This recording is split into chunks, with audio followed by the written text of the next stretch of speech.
Hey everyone, welcome to Ideas About God, episode number 4. So Ideas About God is a place for those of us who enjoy conversations about God, conversations that are interesting and fun, conversations that are serious and everything in between.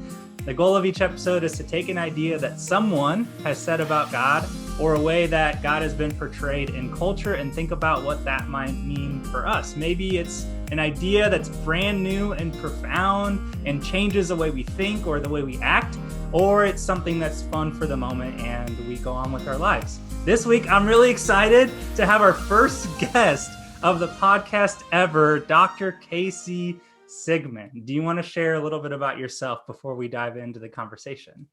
Well, I would love to. Thank you, Fabian. And I'm really excited because I had the honor of having Fabian as a student at St. Paul School of Theology, where I teach preaching and worship and do a whole lot of other little things.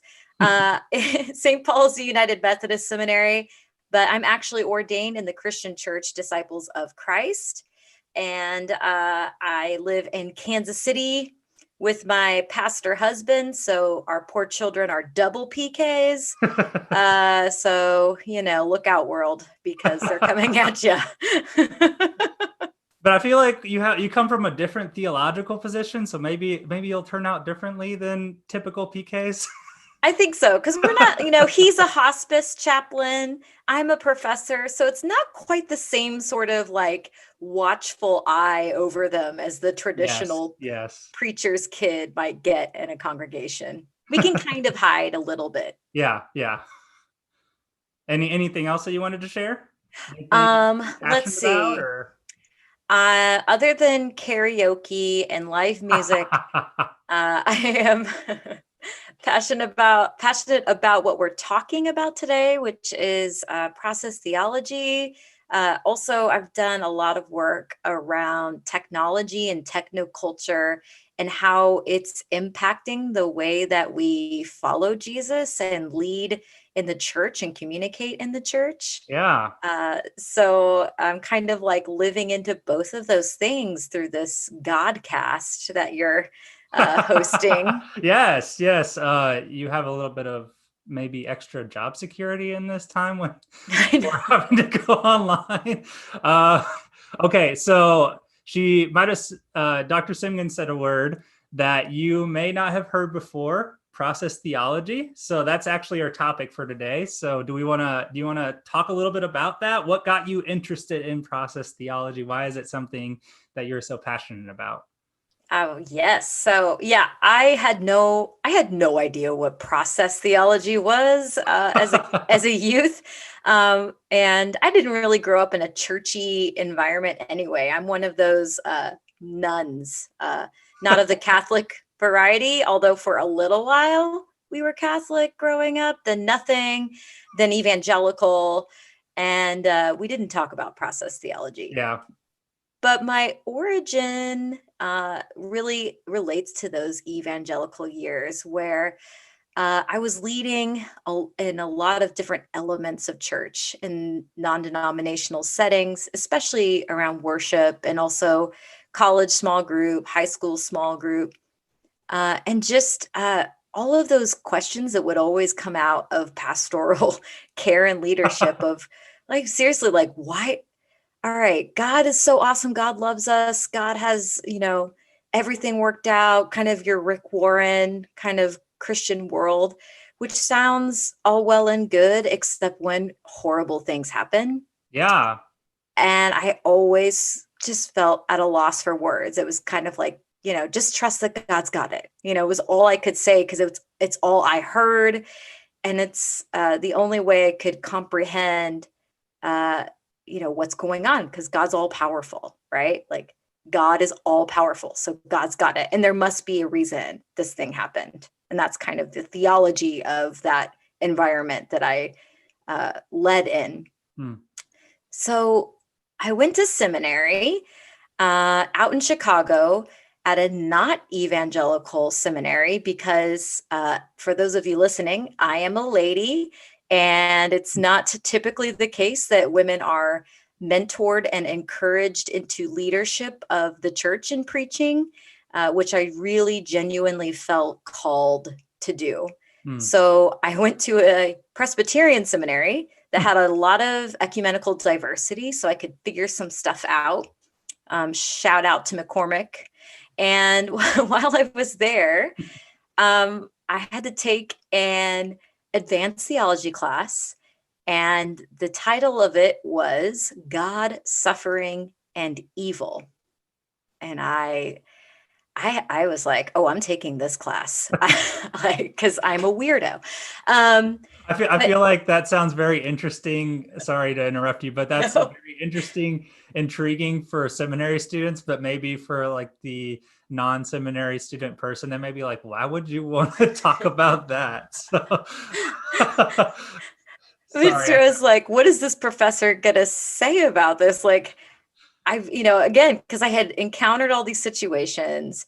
Also, I'm a 9/11 kid. Like, I was a senior in high school when those events took place. I'd lost friends in ministry and church to suicide. I had just witnessed a lot of suffering and in the church, especially in Christian circles, and never really felt like anybody could give a defense for God that I was like on board with. So it was kind of like this existential longing to, like, I love God, but I really want to know what's going on with this so that I can really trust God.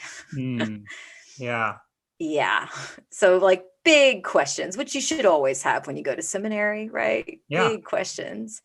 So in that class, God, Suffering, and Evil, the professor, Dr. Anna Case Winter, her dissertation and her book that we use called God's Power explained the difference between a Presbyterian kind of Reformed Calvinistic understanding of God's power as sovereign to this new thing called process theology, where God was not known for being omnipotent, which means all powerful, but was more so named as one who is omnipresent.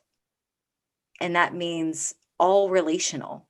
And I just, like, I have to stop there, right? Because it was like one of those moments like, whoa, wait, relationship, a loving God who's in relationship with all things.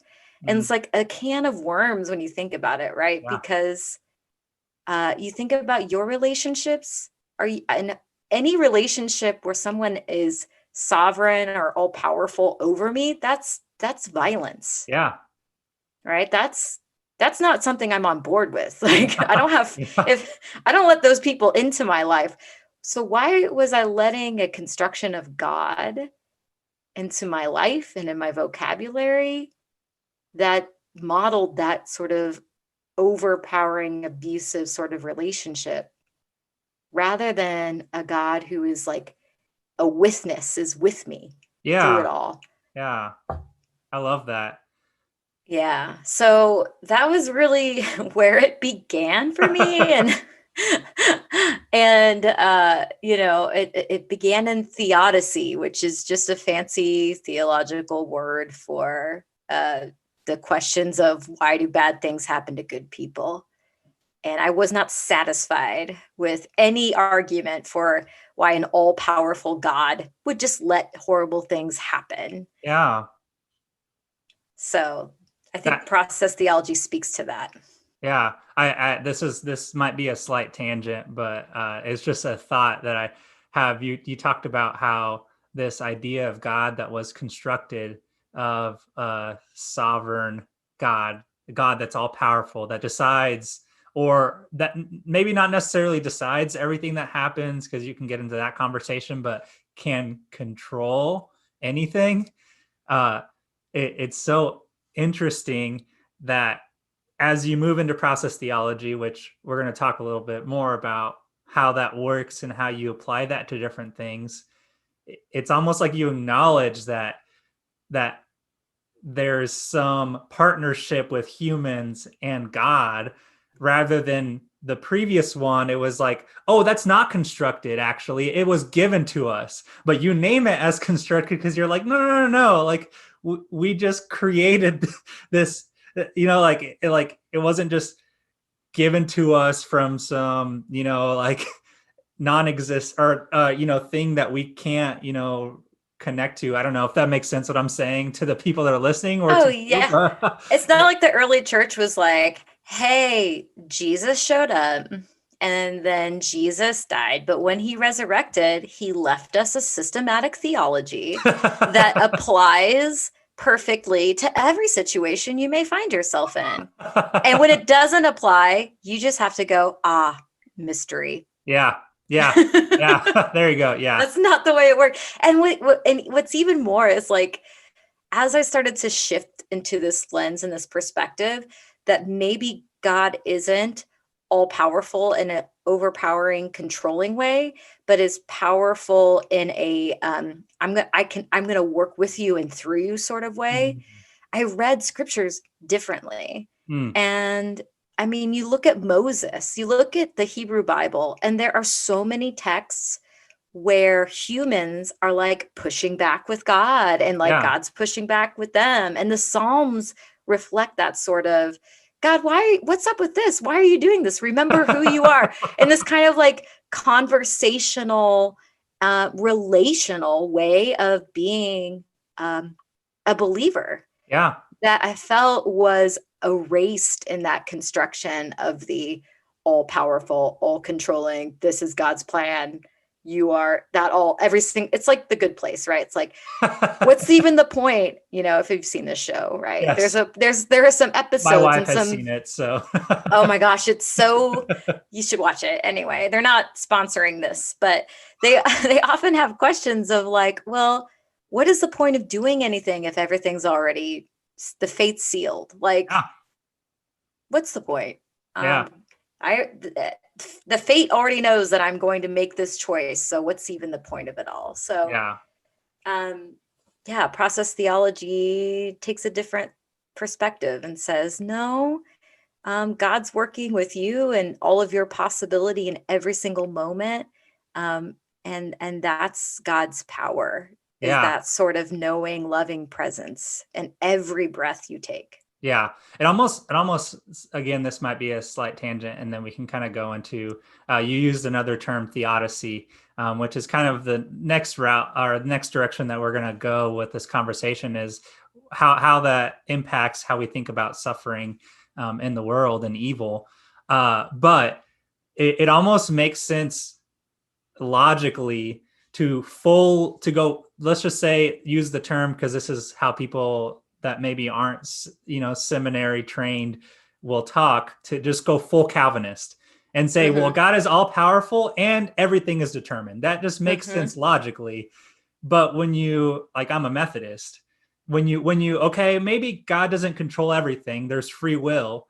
Well, if God is all powerful, but there's free will, like, you're almost like, I can't really solve the logical conclusions that I come to, or the dead ends that I come to when I'm trying to figure that out. It almost like you either just go full Calvinist or you just throw everything out, because it's like nothing works. Nothing works. I'm just going to do what I want. Exactly. Yeah. So yeah, sorry, that was just a thought that I had. It's like, it's really hard when you do view as God as a relational God, but you still have this all powerful thing almost hanging on to God.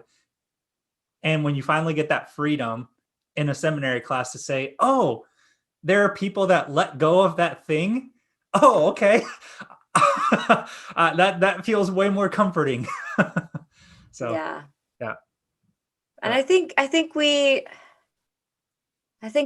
there are some people who find comfort in pushing all power and all responsibility out onto someone. Yeah. That someone can be God, that someone can be a president, that someone can be a religious leader, that someone can be a family member, because to look within and see that you have your own power too and role to play is intimidating. Yeah. And it forces a choice and a responsibility that you may not that you may be able to push off and brush off if everything's predetermined. Yeah. Yeah. It's like if salvation was just one moment, and it's one moment in people's lives, and we can push the responsibility away. But if salvation means freedom for the oppressed, Mm-hmm. that's a little bit more That's difficult a for us little to bit. do, because that requires us to give some things up, to change things that make us feel comfortable, to fight against systems of oppression and do something about it, which might end up costing us, you know, our safety and comfort. And so if, yeah, it's if we can just put salvation fully on God, um, then we don't really have to do anything about the people that are hurting, that haven't really experienced that Mm-hmm. liberation that comes with salvation. At least that's my realm of theology that I've become interested in or found life in, Yeah. was liberation theology, and that's the language we use.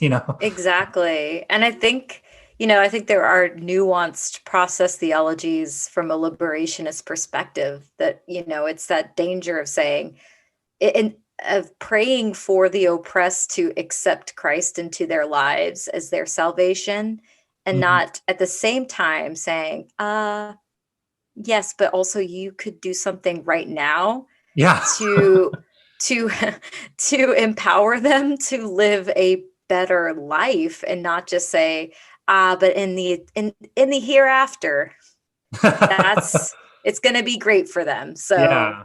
Yeah, yeah. and you brought up like leaders too. It's the same thing, in our country. It can be really easy to say, "Oh, well, November 3rd, that's when I make a change." It's like, no, every No, day, every day. local, doing local work, whatever you can do, whenever you see the person in need, or the place where you can step in and be an advocate for someone, then the change happens when you respond to that.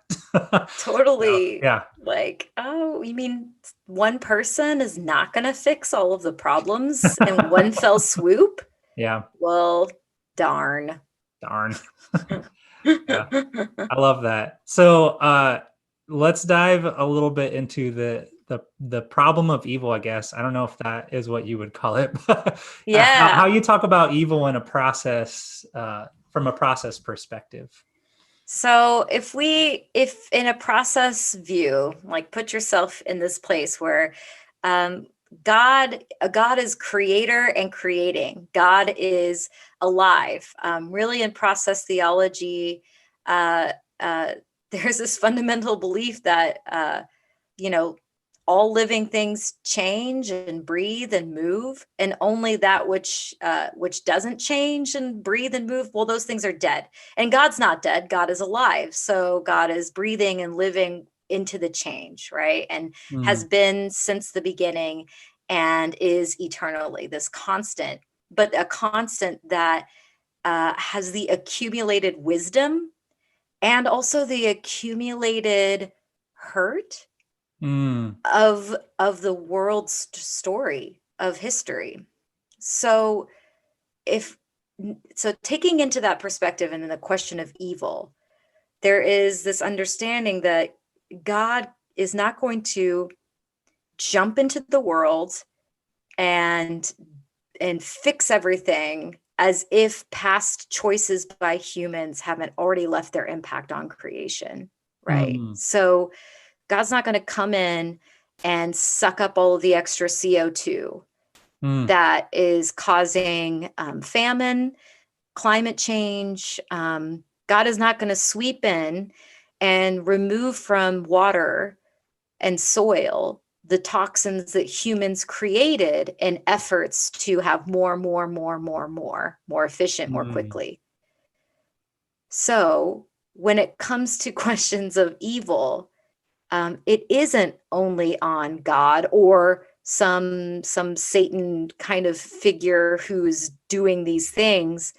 It's a question that forces us to look within, not just as an individual, but as a society, on the accumulated effects of our greedy, selfish, short-sighted Mm. choices and actions, and then to ask how we can partner with God and listen for God's guidance on living into slowly, like slow change, thinking of organic culture, like you can't microwave healing, you can't microwave maturity. Like, Yeah. so what's the best we can do Mm. to respond to the accumulated evil in the world and bring more justice and beauty and healing? Yeah. So there's a question that I have with that.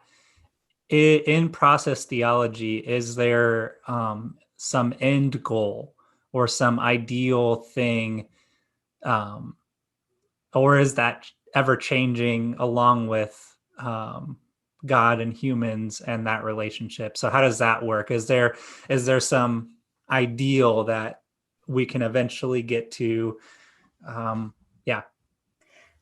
There are various perspectives on that question, because that's one of the things that Alfred North Whitehead, who we'll talk about later, who's the founder of this philosophy, or at least the namer, right? Because this philosophy really just comes out of observing nature and how nature works. But anyway, um, but I think that for many process theologians, and I'm thinking here of a mentor of mine who's a process theologian and homiletician, Ron Allen.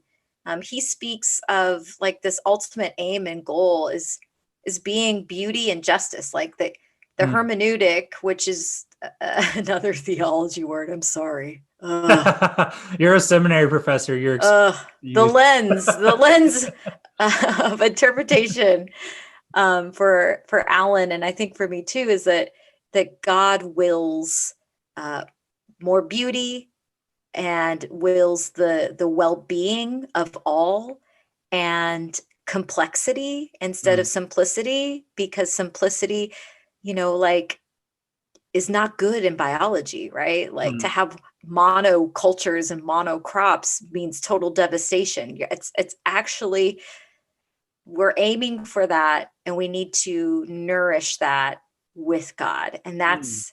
that's the aim. Like, that's God's kingdom come on earth as it is in heaven, is that beautiful complexity and give and take, uh, in a world that can deal with that and handle that and not be afraid of it. Mm. Yeah. Yeah. And when it comes to like the afterlife, I mean, I'd say it's more, it's mystery. Like, process theology doesn't want to give answers to things that can't be observed. Yeah. Huh. And so, like, our notions of God and process theology are often, they're speculation, but in relationship to what we observe in human relationships and creation and trees, and you know what I'm saying, in the Yeah. universe and Yeah. science. Yeah. Hmm. So it's really related to kind of, what we experience within this time that we have on Earth, and it leaves the rest up to this mystery. Huh. Yeah, I like yeah. that. I like And that. because God as that creator, the fingerprint is everywhere, Yeah. right? So if you want to get to know God, talk to a person, but also like lay under a tree. Yeah. It's not limited to, it's not anthropocentric in the way that some Christianities really are all about the humans and Hmm. couldn't care less about creation. Yeah. So just kind of off that, it's a relational thing, but not relational in the sense that it only applies to humans. Aren't the only ones that have relationships, Yes, and that's and, right. and humans aren't the only ones that have relationships with God. No. Is that kind of Yeah. Is that you raised your Yeah. eyebrows at There that is a one? unique, I mean, Whitehead would speak to there's a unique soul sort of feature, especially thinking about Christianity. There is something unique about the imago Dei, or the image of God, in humans, Hmm. but that uniqueness doesn't mean that it's superior and should overpower and subdue all others, Yeah. because God doesn't do that, Yeah. and we are made in God's image. So we have a responsibility and a partnership with all of these elements. So if we're made in God's image and God is relational, then our job is to also be in relationship with everything and not subdue it. So that means we don't extract all the resources we can from the earth for our own devices, but we actually have a relationship. For example. just And to maybe one of the clarify, biggest yeah, it's existential like crisis that we have in our lifetime. So precisely. And the thing is, I guess, and even to be more specific, like we already are in relationship. yeah. Like if anything, if you haven't discovered that yet during this pandemic, of how in relationship we are with the whole world. Yeah. So instead of saying even relationship, it's right relationship. It's, Ah. you are already in relationship, but are you in right relationship? Are Mm. you in, uh, in equitable relationship? A relationship that promotes the well-being of another Mm. rather than just your well-being to the detriment of another, be Mm. it soil, be it a child, be it Mm. an employee, right? Yeah. All of that matters. Mm. Okay. Do you this might be a I don't know. I get into tangents. we we have a couple other things that Hey, it's your podcast. We you can wanted to talk tangent. about Whitehead, so I feel like we should do that next, right after this. But I was just thinking about this idea. So, just curiosity. What does right relationship look like between, say, pride of lions and a whatever they call a pack of antelope or whatever, if part of the survival mechanism is for the pride to kill, is do you see it bigger? Do you kind of zoom out a little bit and say, okay, right relationship is that they don't eat them all so they disappear, but I'm curious about that. It's just an interesting Yeah, tangent. it's so right on. And I feel like my colleague, Dr. Nancy Howell at St. Paul, could speak even more clearly to this, because she specializes in sort of the scientific relationship between process thought and science and theology. But Mhm. yes, so it's like the lion. I mean, it's like I'm thinking of the Lion King and other things, but seriously, like there is a circle of life, and there is a structure that was designed by a very thoughtful, intentional creator, right? Yeah. And when anything goes out of whack, like for example, living in the city where there's just a bajillion quadrillion squirrels, like they are everywhere because their predators are not here. Yeah. I go out to the country, there are no squirrels because there are coyotes Mm. who eat squirrels for breakfast. So and that's Specifically for so like breakfast. yes, just breakfast. So it's messy. It's not to say that beauty is like this shallow, oh, we all, everyone's fine and it's okay, Mhm. like, but they're, it, I guess to the extreme, we could be vegans and do our best, right, to make every single choice as a human to not overfeed Yeah. so that we're causing harm elsewhere in the web. Like I think that's a very right way of being a Christian and faithful. Hmm. Um, and the thing I love about process theology is that it names that with every year everything's more complex, and so those choices you have to do more research and do your best, because we can't all eat too much soy, Yeah. because actually that's not good for the environment, right? And we can't all Yeah. drink a bunch of almond milk because that wipes out water in places where there's drought. And so Yeah. I'm going back to the good place again. Like they're struggling to get into the good place for the last 500 years because the world's become too complex for humans to make Yeah. good choices. And I'm Yeah. like, oh, It almost that's true. It's almost that putting responsibility back on us again to have to respond. We can't just come up with a flat answer that applies for every situation and every moment in history, because every moment's going to provide us a new moment to respond in a different way and to try to do the right thing and be in Yeah. right relationship. So it's that onus and responsibility again.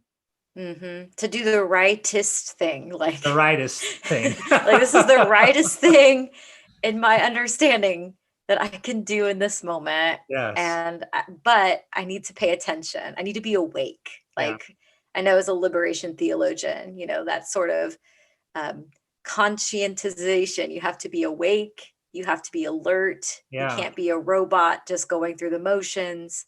Like that, you have responsibility. Yeah. So thank you for going on that tangent. So talk a little bit about Whitehead and how this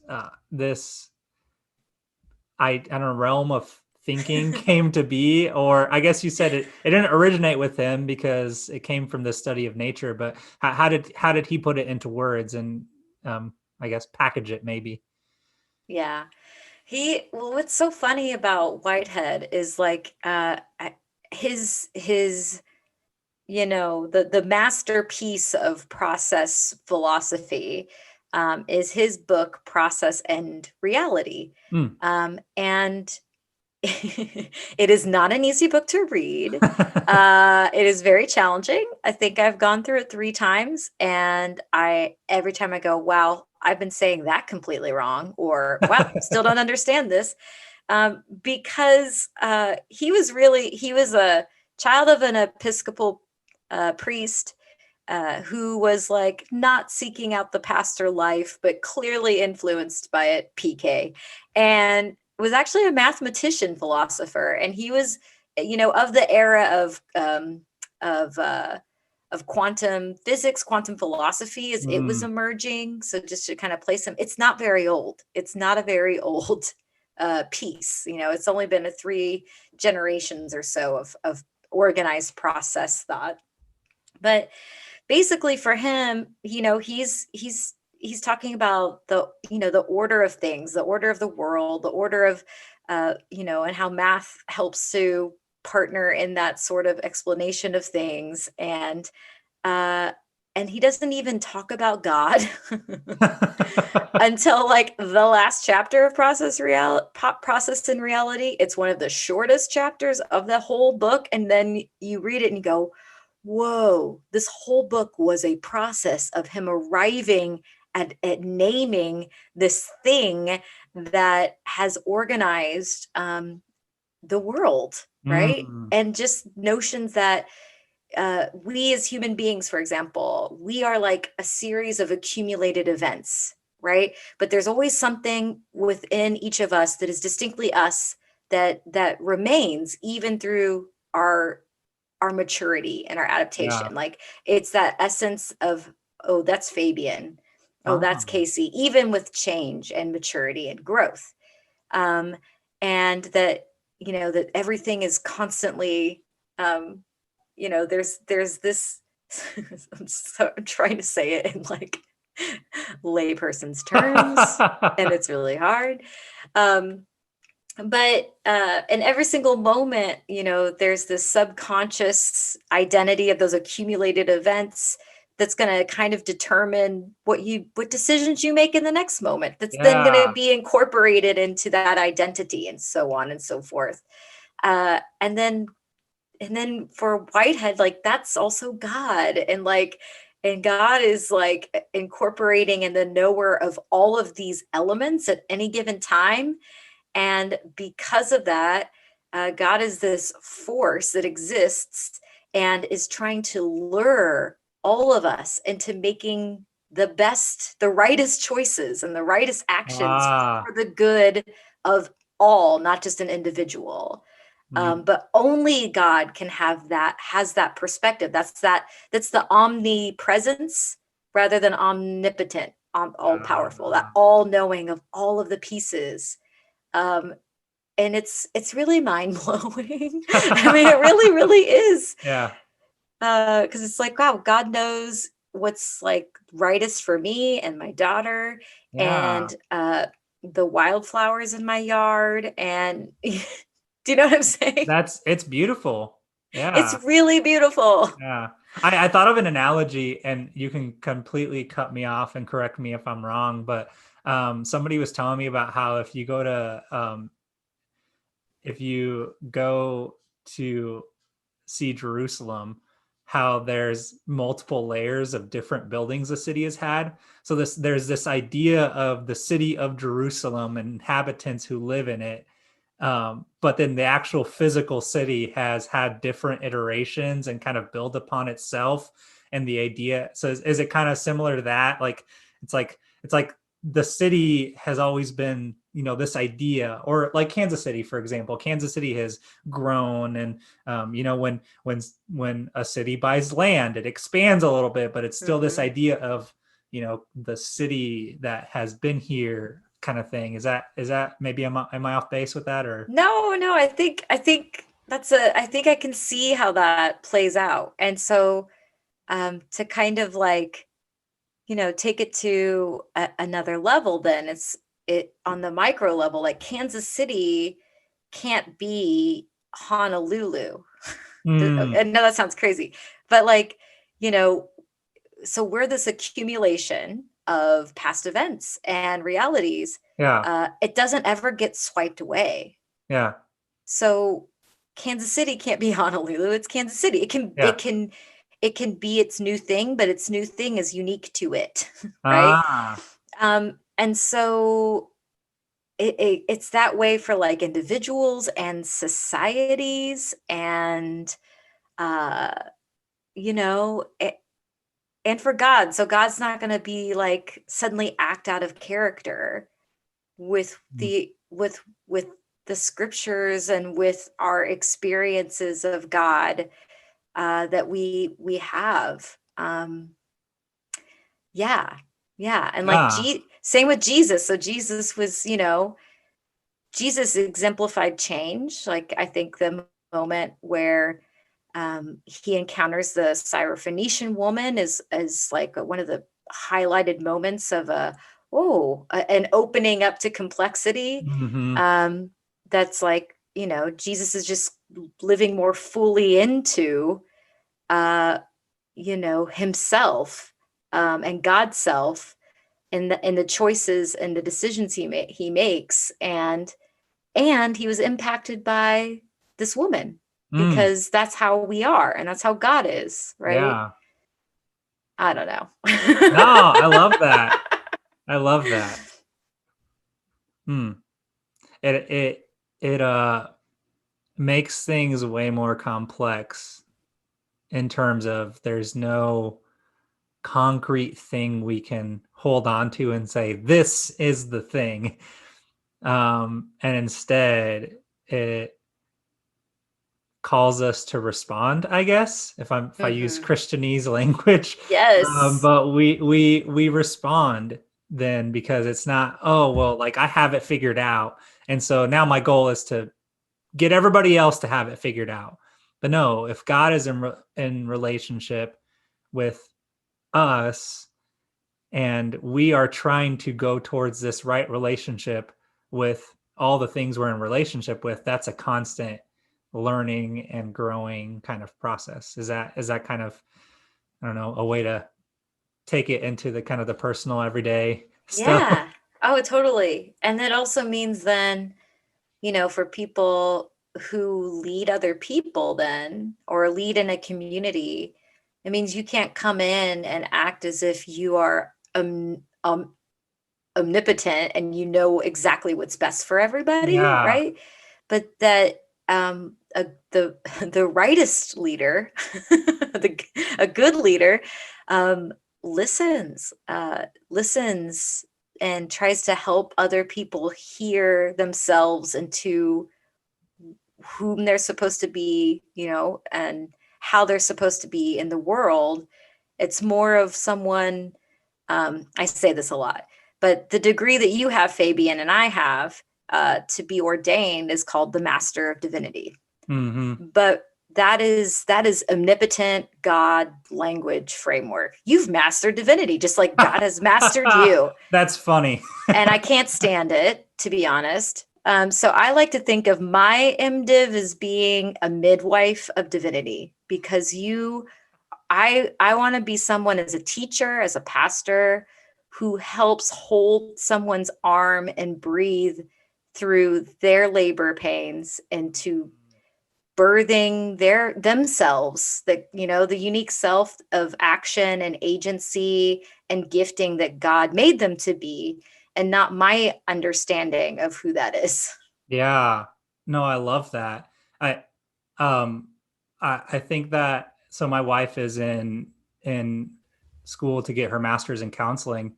And if you think about how counseling has evolved, it's not that the counselor, the therapist, the psychoanalyst has the answer, but rather that what they're doing is trying to help the person find it within themselves. That's really, really cool.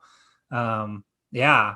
And I was I could tell you were very serious about not liking the Master of I Divinity. don't I was like it. laughing because it was a new idea that I hadn't heard or thought about. And so for me, the laughter is like a response to, oh, that's crazy to think about it that way. So I wasn't laughing at something that you felt was serious, but rather laughing was my, yeah, if that makes Oh no, process. There's a lot of laughter in process, because that's good. it's So, oh, sorry. Did you? no. I mean, you get it, right? You Yeah. hear that is like a ridiculous phrase. Yeah. There's no way you've mastered divinity. No. We Ugh. there's no way we master life in general, and no way we ever master God. And if we No. believe that we master God, then, well, then what do we do with the rest of our lives? Because if God is the thing, then it's like, no, we never, that's the whole thing, is we're constantly and we talked about this language before we started recording, but we're constantly invited Mm-hmm. to grow and love more and act justly. And so, just to kind of wrap up the conversation, I don't know if you got to dive into Whitehead as much as you wanted to, but Oh, that's typically I okay. had like 15-minute max episodes, so this is going to be a longer one anyways. But I love that you had this idea to talk about how that affects, if process theology is something that defines how we view God and how we view ourselves, then how does that affect how we live our lives? You talked about how that may affect prayer, all those things. So yeah, let's talk a little bit about that. Yeah, I think it starts back with what you said about, an invitational life, where God is the one who's inviting. And Mm, every moment, I believe God is present and inviting us to tune in to an idea that can be made flesh uniquely through us, to help partner in midwifing a more just and beautiful world. mm. And it sounds like that's the bit macro, but on the micro level, as I hear my kids like behind the door stomping around, it's like in any given moment, I have the responsibility to tune in to that invitation and then live it out for them, because Mm, those are the events that are accumulating in their lives that then impact the adult they are, and how they treat someone else, and how they choose to use money or words in the world, right? And so the spiritual life then, and I love this about Methodists, right? It is this process of sanctification. And it's not a salvation that I said these three phrases, I was baptized, so I'm in and done. But we have a responsibility to tune in with God, be partners with God, and then act in ways that would make God smile and laugh Yeah. instead of break God's heart Mm. or break somebody else's heart, because that breaks God's heart. Or, you know what Yeah. I mean? So it's actually like, it's a much more complex, but completely like, worship is supposed to be a way of life and just ascribing worth. So worship just means ascribing worth in its etymology to God Mm. with your whole life as a Yeah. Christian, not an hour on Sunday, but your whole life. So Yeah. it's a huge impact then. It's life changing Mm. when you shift into that perspective and then walk in that reality. Yeah. I love that. You said something. I'm gonna quote you because I think it. Uh, you said it well when we first met. Pray to pay attention, to be alert to what the Holy Spirit is whispering for us to do. Um, I think that's beautiful. And I'm just thinking about one of the things that I found really compelling in Christianity, even the more fundamental versions of it when I first came in, was there's this baseline. You're already in relationship with God. And in process theology, it's there. God is in Mhm. relationship with us. So that relationship doesn't go away. So there, that gives you the freedom actually to take on the responsibility, not because you're going to lose that relationship with God because that's going to go away, but because you do have it, then you have that. So it's almost like you still have that baseline comfort of, okay, I already have this relationship with God because I'm here and I'm a part of this. Yeah. But Yeah. you also God. take on Oh, the go ahead. responsibility. No, so I was done. No, it's a, I pray to the God who is persistent and insistent, Yeah, who I'm not going to, it's not a deal breaker for God. So when the church makes the mistake of casting out someone, right? It's like that's not God. Like God is mm, after you and after your attention. God is not going to be able to just like erase all of the mistakes you made, but God is like analyzing, what is possible and best out of those realities that have accumulated to try to change the trajectory in light of what has been, right? yeah. So there's always hope as long as you have breath in your lungs to participate in that life. Mm. And when you participate in it, would you say that that is your freest self or the best version of yourself? Yes, the rightest, the The bestest rightest. version of The yourself most is that. beautiful, the most loving, the Yes. most, yes. So I want to just say, I want to end with a quote after I say this that you said, because I think it's a beautiful way to close out the episode. But thank you so much for your time. Your Thank kids are you. at your door, which means you have so many other responsibilities. But I really appreciate this. And to everyone listening, I hope that this gives you life. If you're interested, is there any books that they can read that won't be overly, they probably won't dive into Whitehead right away, maybe? I know Thomas J. Ord has a couple books. Yeah, So yeah. if Bruce someone, Epperly. Bruce Epperly is also, I think he actually has a book that I think is called Process Theology for Dummies. Like, not that you're a dummy, but it's something equivalent to that. yeah, I also I think God's Power by Anna K. Swinters. If you come out of the Reformed tradition, it could kind of help you see a compare and contrast. okay, But oh my gosh, I mean, there's so many amazing, Sally McFaig and Marjorie Suhaki and John Cobb. There's this beautiful rabbit hole of process theology you can go down. that sounds fun. Well, thank you again for your time, and we're gonna close out with this thought. Uh, I'm gonna quote you as the person that said it. So even if it has others' ideas, this is your quote now. This is Dr. Casey Sigmund said, look at what's within your reach. If we are in this web, it matters how you interact with people around you.